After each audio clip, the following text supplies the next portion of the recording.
people in Postbox can find that content that you promoted and then choose to share that with their audience. And they're sharing it with their audience because just like you've already exhausted sharing that one piece of content with your own audience, people sharing your content have also exhausted their opportunities. And so they want to find additional content to share with their audience that is industry relevant to really deepen that relationship and engagement with them.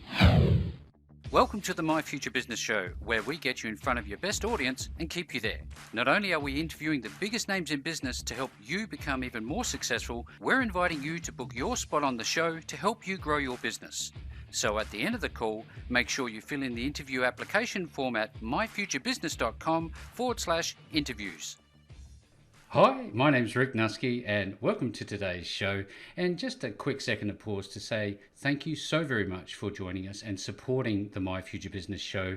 It's making all of the difference, knowing that it's making a difference for you. Now, on today's call, I have somebody incredibly talented, very special, and obviously very busy, and you will understand why that is in a moment. Welcome to the show, Benjamin Dell. Hey, thanks for having me on. I thought you were talking about someone else. Then. No, absolutely arriving not. After me. It is you, my friend. Now, for everybody who's not familiar with Ben, you will soon be, because Ben's the founder of Missinglettr, HeySummit, HelpShelp, and Onboard Flow, along with formerly Updately, Raw Jam, Onboard Tips, which have all been acquired. But before we jump into the core of the call, Ben, what is customary for us to do is actually unwrap you as the individual, a little bit about your life, stepping away from this sphere of business that you're so deeply ingrained in at the moment, and to learn a little bit about you. Now, I guess the first part is to ask you, Ben, where are you located in this wide, wonderful world of ours?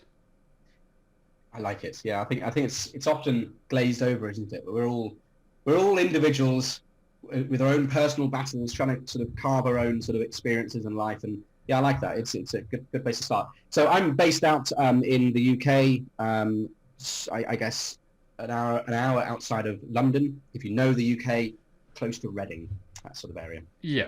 South England. Now I know you've got a lot going on at the moment. Do you have much time to take a break, and how important is to unwind for you? Yeah, I think so. Life gets in the way in a good way, and sometimes sort of forces you to take breaks, even if you can't. And I think that's, from my perspective, has always been quite a healthy thing. So I've got, I'm married. I have 3 kids and a dog. So just simply having that in my life forces me to not always be working. So I walk my dog in the morning 7 days a week. I'm making pancakes for my kids on the Sunday morning. I don't work at the weekends, apart from checking emails and that sort of thing. We'll do movie nights, so those sorts of things they're the sort of pattern interrupter and keep me sane. Yeah, but the way I like to do it is I pretty much shut myself off from the world midweek, and then weekend is kind of have a glass of wine, spend time with the kids, with the wife, and kind of create a balance that way. Yeah, it makes it, the way that some people might perceive professionals like yourself is that they're robots, they're just always on the go, that's all they ever do is work. And it's really quite important for the My Future Business audience to get that different perspective, that there are people behind businesses and they have thoughts and feelings and needs just like everyone else. Now, with all that being said, you are incredibly active in the online space at the moment. I'm following you on multiple channels. I have purchased almost every product that you have in your suite, and I'm just blown away by the amount of productivity and I guess functionality that you've brought to my own business. Now, I want to go back a little bit. What formal studies have you done? Did you do anything at university? What is your educational background to get to this point? Did you do anything formal? I did, but I wouldn't necessarily attribute that to who I am today and where I am today and what I've learned. Yeah. So I studied computer science at university back in 1999. I think it was until 2002, I think, around some time, so 3 years. And then I worked commercially, as an employee for about a year after that. And that was enough And then from that point, I've always been in business for myself, and I've always founded companies and all that sort of thing. But crucially, my learning started at that point. When I went out into the big wide world and started learning what makes me tick. Do I enjoy the intellectual pursuit of working for other people in a big organization, that 1 year period? Yep. And I realized, I kind of knew it beforehand, but you don't know something, or in my sense, I find I very rarely truly know something until I've actually done it. So I had this intuition that my future was one that I had to carve for myself, that I had to be my own boss, and that was really the only way that I would have that sort of intellectual and financial freedom and everything else that I wanted out of life. But equally, I knew I had to at least try the employment route. So I did that, experienced it, taught me a lot about me and everything else, and then came out of it, and then went out from there. So yes, traditional sort of background with education, but I don't really think it gave me much difference.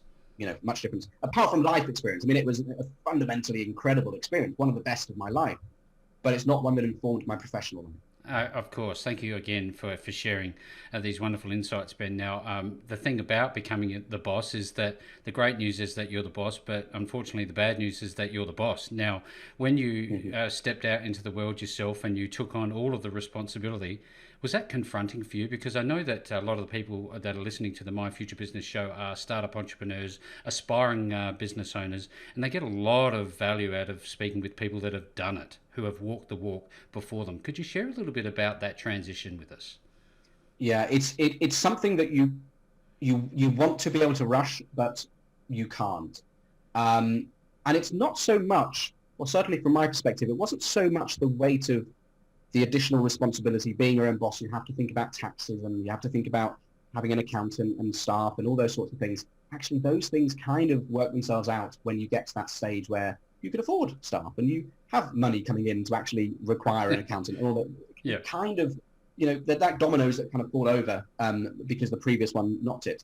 The thing that I think I found the toughest really was that you enter this world where you're convinced that this is the path that you're taking. You're going to be an entrepreneur.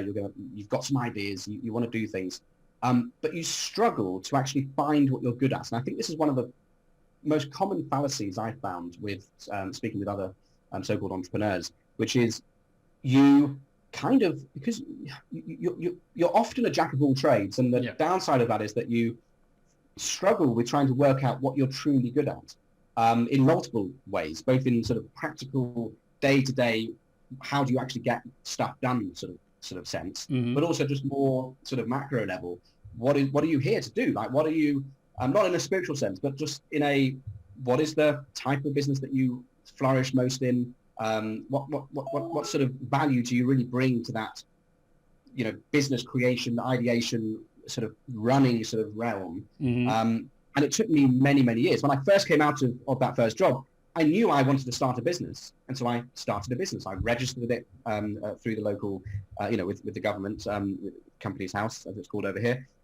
Came up with a name, created some stationery, business card, letterhead, all the things that you did back then, and then sat back and thought, okay, I've done, that was the fun stuff. Like, what do I do next? Like, I actually haven't worked out how to form ideas, how to actually have conviction over the vision that you attach to those ideas, and how best you work in that whole ideation process. And I suspect that's not uncommon across a lot of people. You do the things that you think you should be doing, or that appeal to you, like the business cards and everything else, the badge of honor.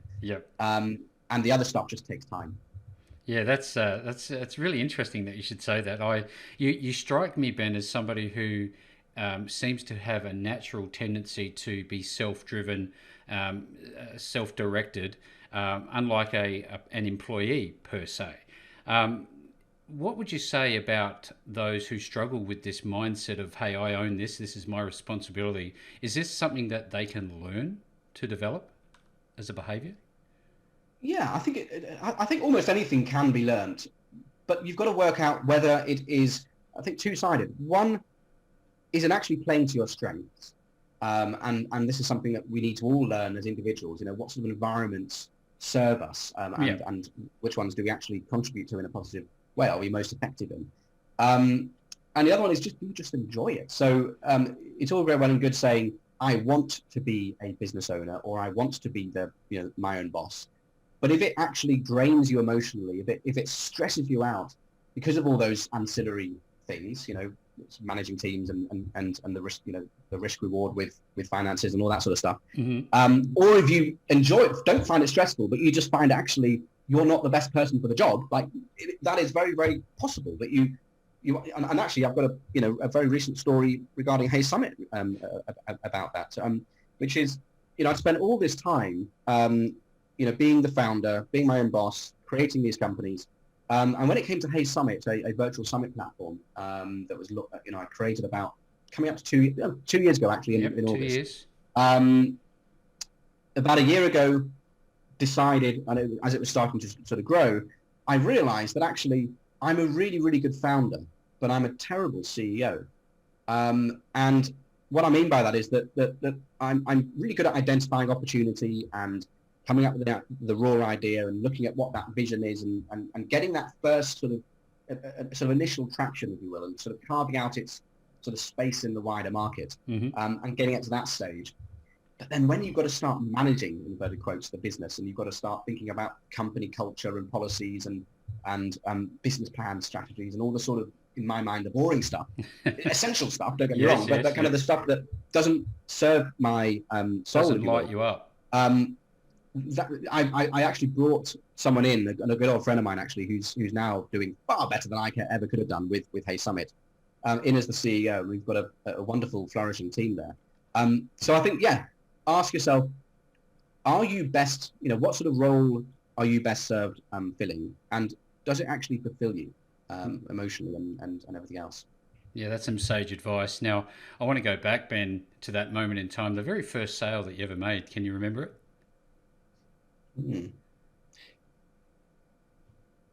Good question.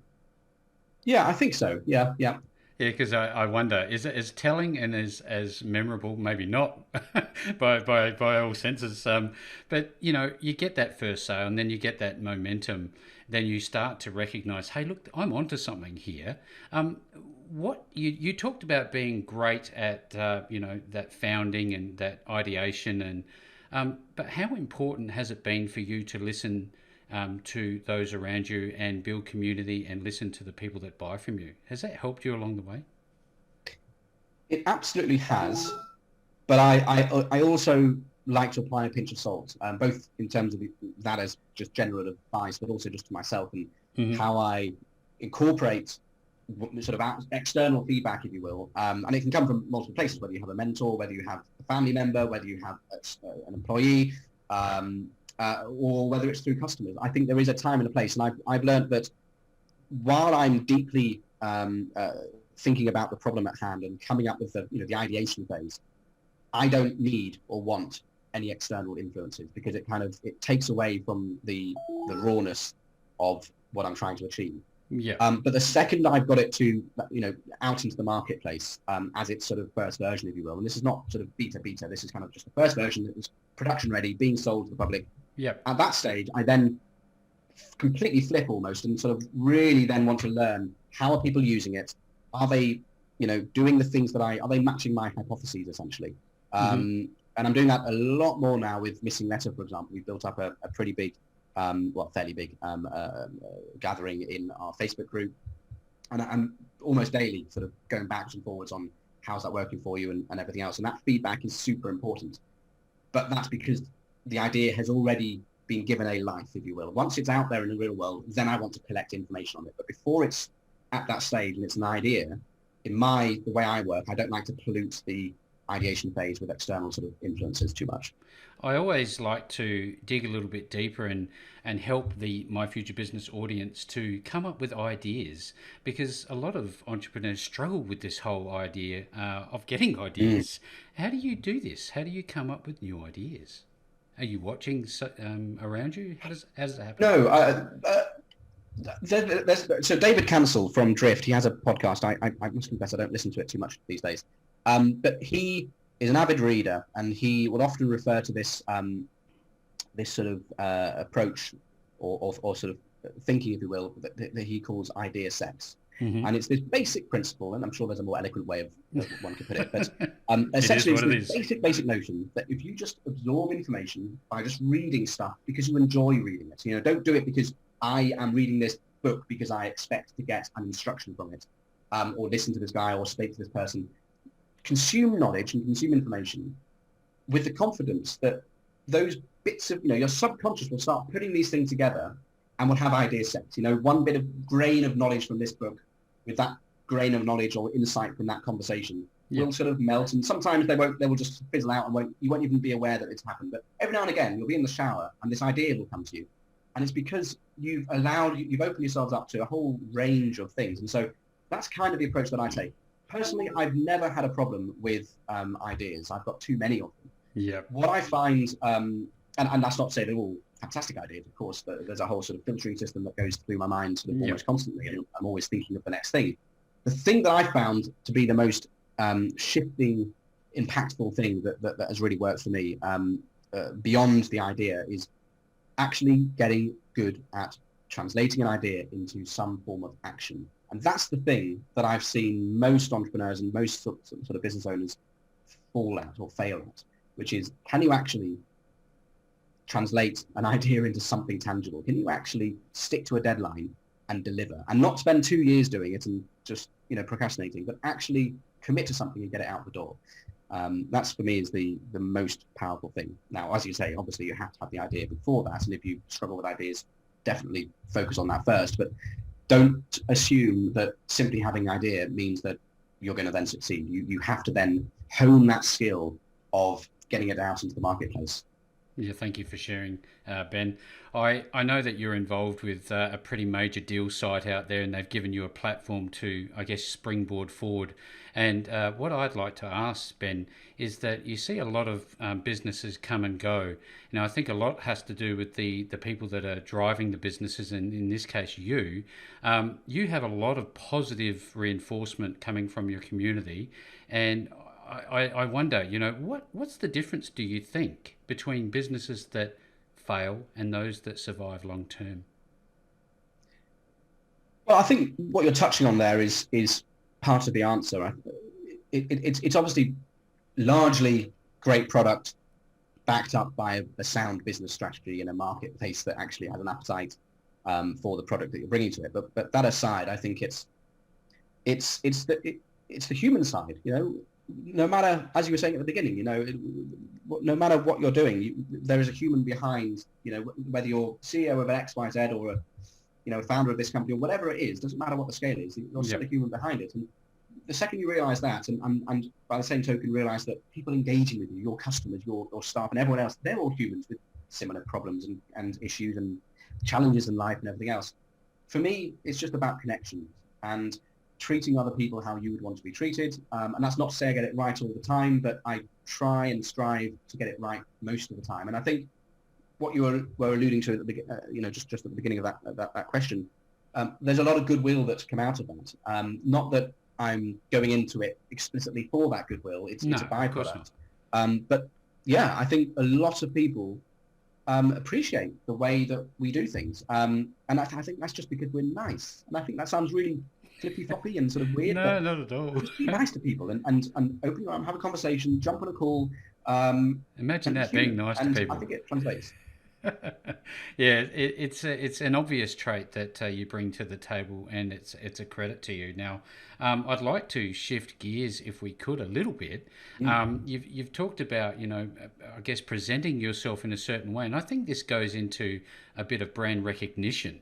I often see that you're very consistent, not only with the way that you behave in front of your audience, but also from platform to platform, you have a very unique style. It's clean, it's fresh.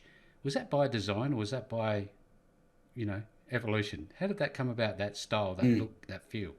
So I'll just answer the way I present myself first, because I think it's worth noting that what I perceive or interpret you're touching on there is that no matter I mean, if we look at the deal site that we're on at the moment, you will sometimes get tough questions, and you'll get that on customer support channels as well, which is more private, just one-to-one, but certainly the public ones as well, it's more public. But you'll get tough questions. People sometimes, pissed off at something, and that's perfectly, for various reasons. You can't control all of that. No. But what you can control is how you then respond to that. And I've always made it a point to be as cordial and as structured and as open-minded and everything else with those that are giving me praise as well as those that are giving me criticism. And so I'm always open, particularly in a deal like we're running with through AppSumo at the moment, where I enter it with an open mind, knowing that I don't necessarily have all the answers.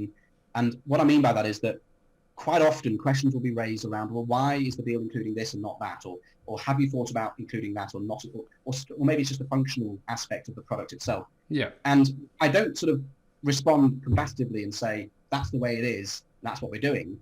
I will always sort of say, actually, that's interesting. Let me think about that and see whatever, see whether there's a groundswell of opinion supporting that and see what everyone else says.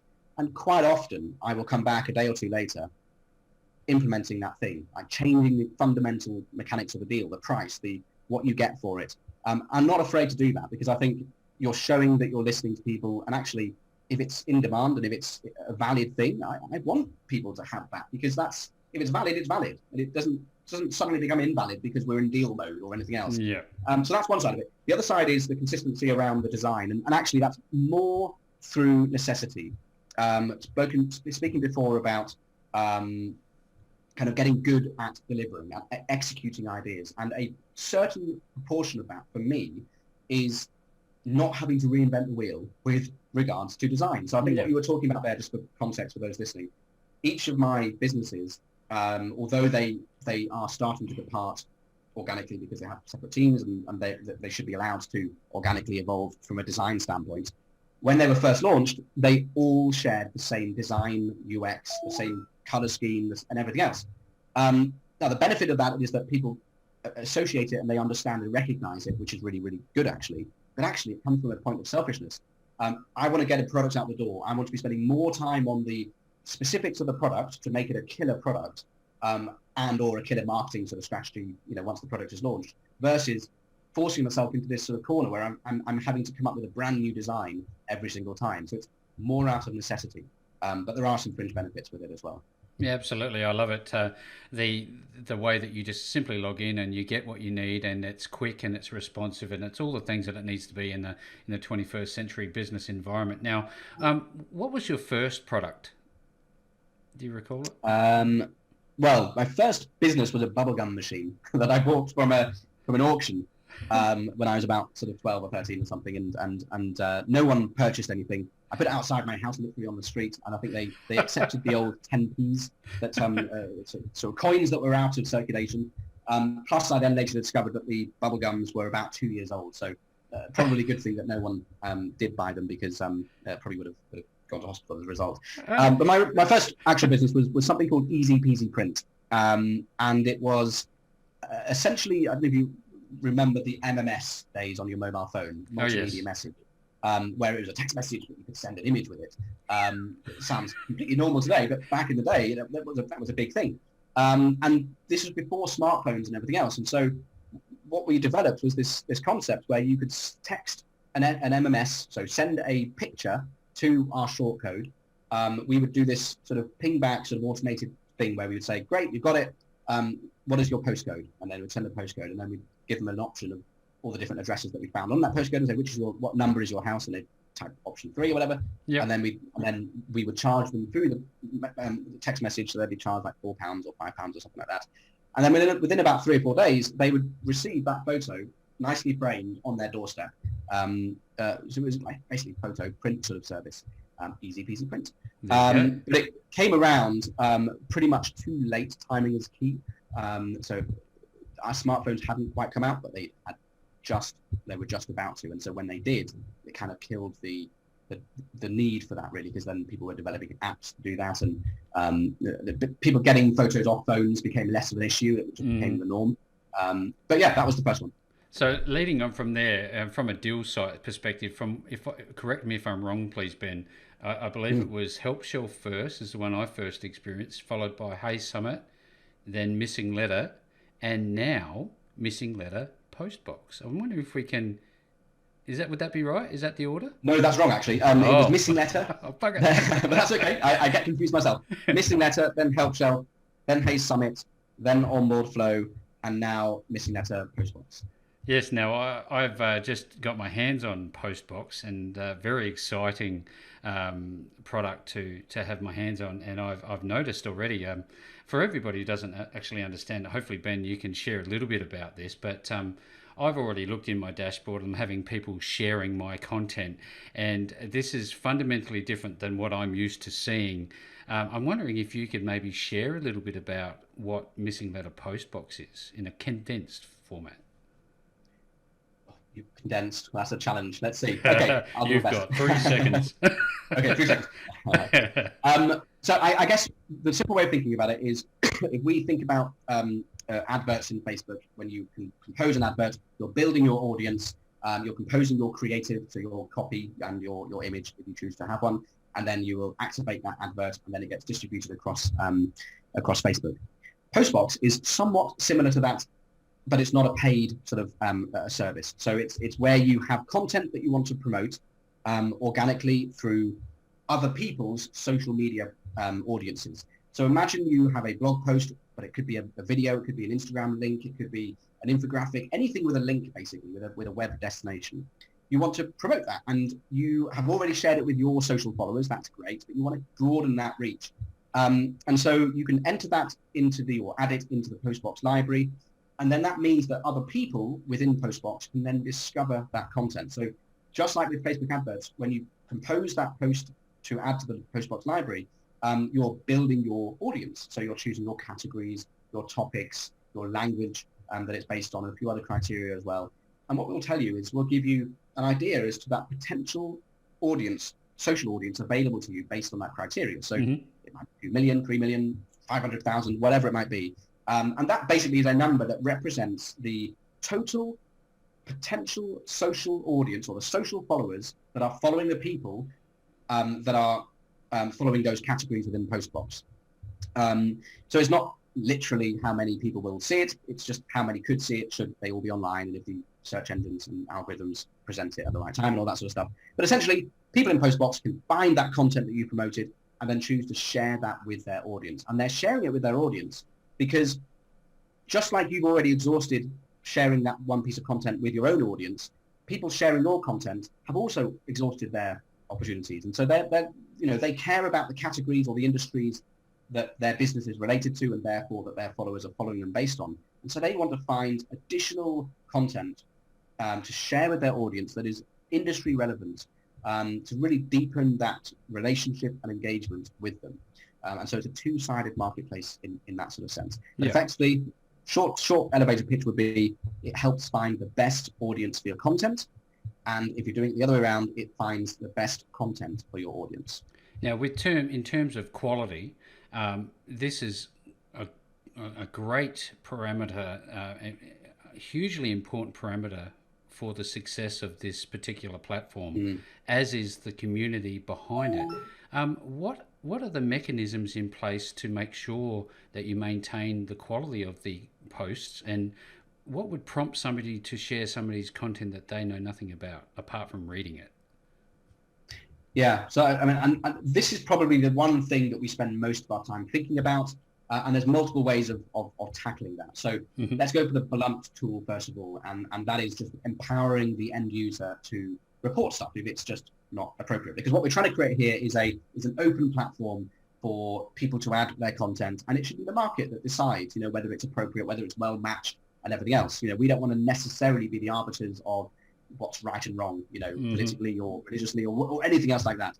Obviously, where lines are crossed from a legal aspect, of course, we will clamp down on those. So we empower users to either block a website or a publisher if they just don't want to do it. And that might not be because it's inappropriate. It might just be that they just, that particular language or style of writing, they just know won't resonate with their audience, so they can choose to block that. So we're empowering them.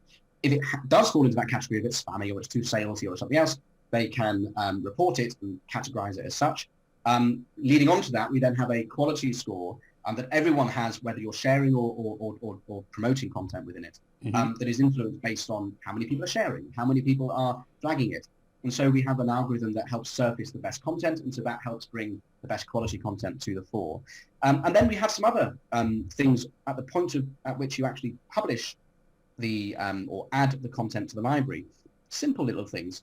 An example being first-person checker. So when you let's say you want to promote your blog post, you're writing a tweet to add to, you're composing your social content to add to the PostBox library.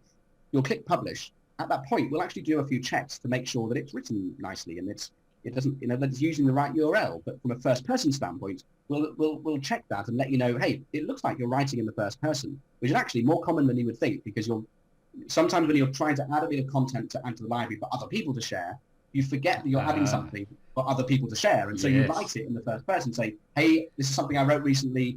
Some great tips that I found really useful. Now, that might well be true, but you can't say that that's going to be true for the person sharing it. So we will check for that, and we'll say, hey, it looks like you're writing in the first person.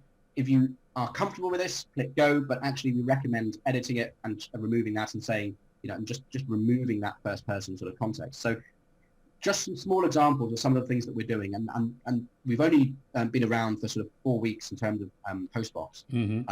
So there are many other things that we'll be working on. Very exciting, weeks to help support that sort of idea of quality control.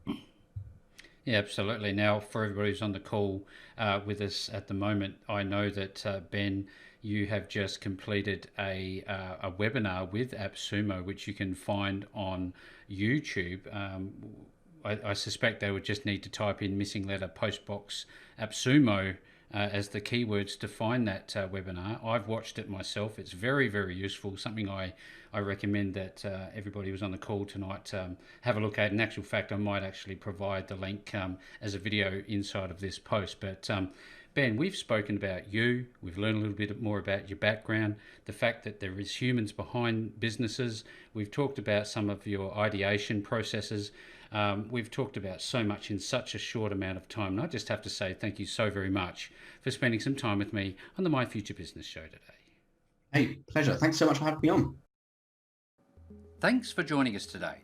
If you enjoyed the call, then make sure to subscribe, leave a comment, share us with your friends, and book your spot on the show at myfuturebusiness.com/interviews. And if you're looking for solutions that will help grow your business, then visit myfuturebusiness.com/shop.